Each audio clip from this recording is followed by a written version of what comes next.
அன்றைக்கி என்ன பார்த்தோம்? பூமி பொளந்து திருத்துழாய் செடிக்கடியில் ஒரு குழந்தை கிடச்சிது. அதை எடுத்துகிட்டு கோவிலுக்கு போகிறார். பெருமாள் ஆற்றுக்கு கூட்டின்னு போன்னு சொல்கிறார். அவர் ஆற்றுக்கு கூட்டின்னு ஆற்றுக்காரிக்கு அவ்வளோ சந்தோஷமாக, பெரியாழ்வாரோட ஆற்றுக்காரிக்கு அவ்வளோ சந்தோஷமாக ஒரு பொண்ணு கிடச்சிதுன்னு சொல்லிட்டு ரொம்ப சந்தோஷமாக உள்ளே கூட்டின்னு போகிறாராம். கோதைன்னு பேர் வச்சு வளர்க்குறாராம்.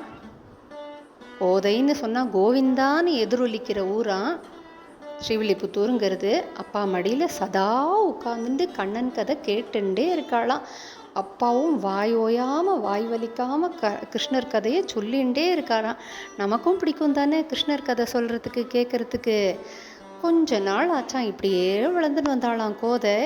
கொஞ்ச நாள் ஆச்சான் அப்பாவோட தானும் சதா கண்ணனா பூ பறிக்கும்போது கிருஷ்ணர் கதை கேட்பாளாம். அப்பாவோட தானும் மூக்கை கட்டிண்டு பூவோட வாசனை வரக்கூடாதுங்கிறதுக்காக, மூக்கு அது மாஸ்க் இல்லை, பூ வாசனை வரக்கூடாதுங்கிறதுக்காக மூக்கில் கட்டிட்டு துணியை கட்டிட்டு பூவை பறித்து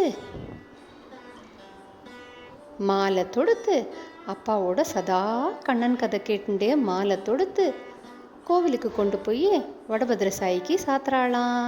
நாளைக்கு பார்ப்போமா? நேற்று ஸ்ரீவில்லிபுத்தூரில் நடந்த புஷ்பயாகம் 12ஆம் நாள்.